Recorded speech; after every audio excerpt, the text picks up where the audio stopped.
هات لي فريق في افريقيا وصل للاهلي وصل له. السلام عليكم ورحمه الله وبركاته. حلقه جديده على قناه اليوتيوب. في البدايه احب ارحب بجماهير المارد الاحمر. بتمنى من كل يشوف الحلقه يعمل لايك وشير واشتراك في القناه ويفعل زر الجرس ليصل كل جديد عن النادي الاهلي. ولينك صفحتي على الفيسبوك عندك في اول تعليق مثبت. لو مش متابعني اعمل لي متابعه. وعايز اقول هات لي فريق في افريقيا وصل للاهلي وصل له.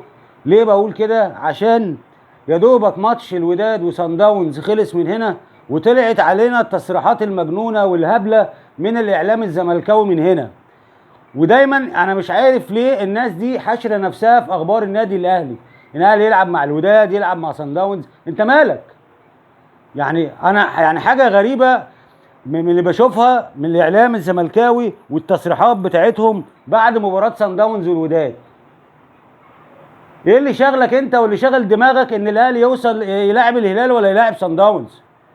وكمان بتشككوا في حكايه ان الاهلي وصل، عايزين تقولوا ان الاهلي وصل للنهائي بالحظ. بتتكلموا على ضربه الجزاء بتاعه طاهر اطهر الطاهر و...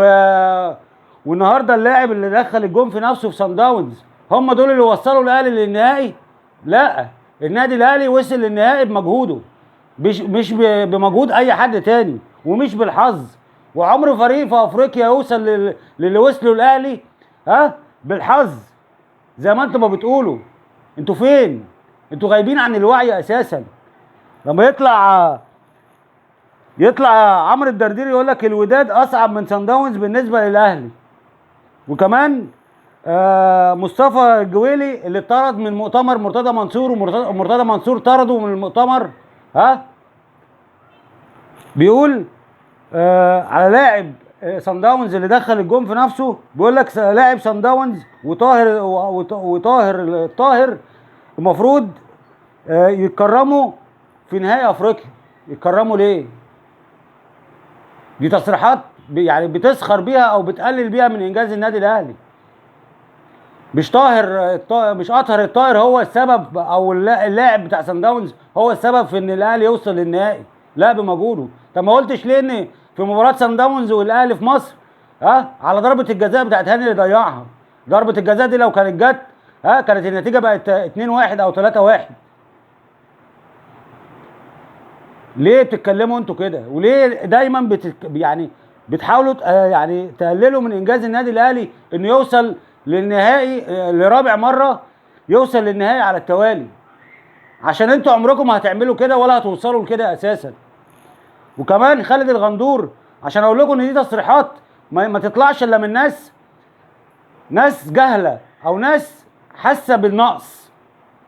ايوه، حاسه بالنقص قدام الاهلي، حاسه انها قد كده قدام الاهلي، فهتعمل ايه؟ خالد الغندور بيقول لك مالكش حجه، النهائي ذهاب وعوده مش مباراه واحده في المغرب زي 2022، وكمان حضور جماهيري كامل في مصر. حجه على ايه؟ الاهلي ما بيتحججش. انت عارف اللي حصل في المغرب الموسم اللي فات، البطوله اللي فاتت، وعارف ان الاهلي كان اقدر بالبطوله لولا اللي حصل. دايما بتزيفوا الحقيقه، دايما بتقللوا من انجاز النادي الاهلي. النادي الاهلي الوحيد اللي في القاره او في القاره الافريقيه اللي بينافس نفسه. قول لي مين فريق في افريقيا وصل لنهائي افريقيا 4 مرات؟ مرتين مش مره واحده.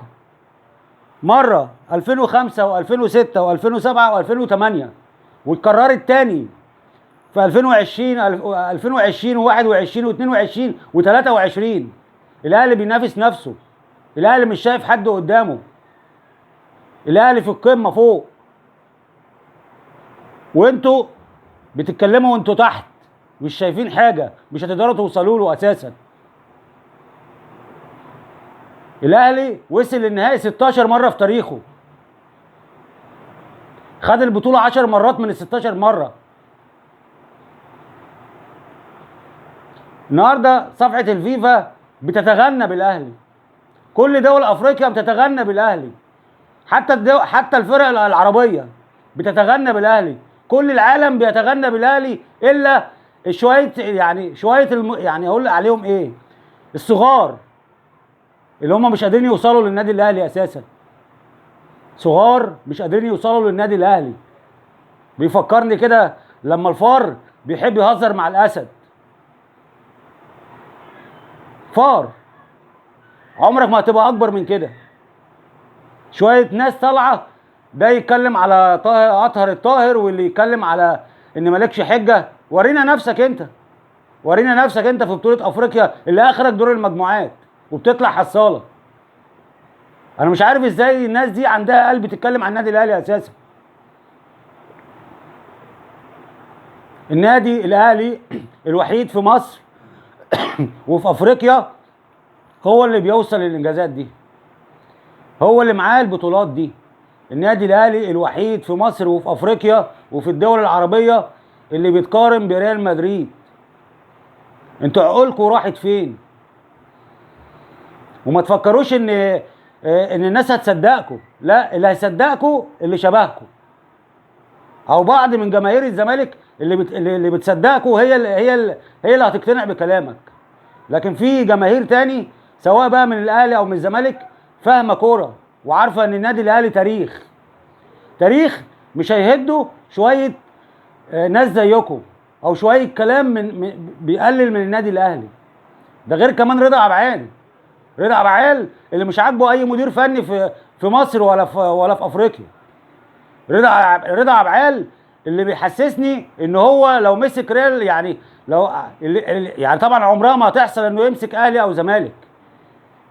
رضا عبعال اللي مخصص لنفسه كده ان هو يقيم المدربين، وهو ولا يسوى حاجه في سوق المدربين. هو عايز كلام زي ده، كلام يقلل منه زي ما بيقلل من مدربين الاهلي، زي ما عملها مع موسيماني قبل كده. واحنا مش هنقبل ده وهنرد عليه. هو عايز كده، عايز يتقلل منه، يتقلل من نفسه. طول ما يعني ازاي يقدر يقيم مدرب وصل اللي بيوصل له مع الاهلي سواء موسيماني او مارسيل كولر ويقول عليه ده مش فاهم حاجه؟ امال حضرتك تبقى ايه؟ امال مارسيل كولر وموسيماني مش فاهمين حاجه، انت اللي فاهم حاجه؟ تحس الناس دي مبرشمه مش فاهمه هي بتقول ايه اساسا. ومين اللي هيصدقك ومين هيقتنع بكلامك؟ وانا قلت اي حد هيقلل من الاهلي او من انجازات الاهلي او اي مدرب بيمسك النادي الاهلي. وبعدين اي مدرب، يعني المدرب اللي ماسك الاهلي او المدير الفني حاليا مدرب بصماته باينه وواضحه، ما اتغلبش الا من الفرق الكبيره. مش اتغلب من اقل الفرق في الدوري مع احترامي ليهم تلاتات. نعد كام تلاتات؟ نعد كام هزيمه للزمالك السنه دي؟ مش شايفين ده كله وباصين على الاهلي وبس؟ ربنا يرحمنا منكم ومن كلامكم. يعني كل يوم بنطلع ونتكلم وبنرد عشان شويه الناس القليله اللي قد كده اللي بتتكلم عن النادي الاهلي. وبرضه مش هنسكت، اي كلام هيطلع هنتكلم وهنرد. ده لسه الماتش خالص، يعني لسه الماتش يعني خالص وطلع خالد الغندور والجويني والدرديري ايه يا عم؟ ما اتكلمتوش يعني على ماتش الزمالك واسوان اللي اسوان كانت احق بالفوز من الزمالك، واداء الزمالك من ساعه ما المدرب الجديد ده مسك في النازل. ما بتتكلموش عن مدرب الزمالك ليه؟ حاجه غريبه. في النهايه طبعا انا بتمنى من كل الجماهير المارد الاحمر كل اللي يشوف الحلقه يعمل لايك وشير واشتراك في القناه ويفعل زر الجرس ليصل كل جديد عن النادي الاهلي وقناه المارد الاحمر للاهلي والاهلاويه. سلام.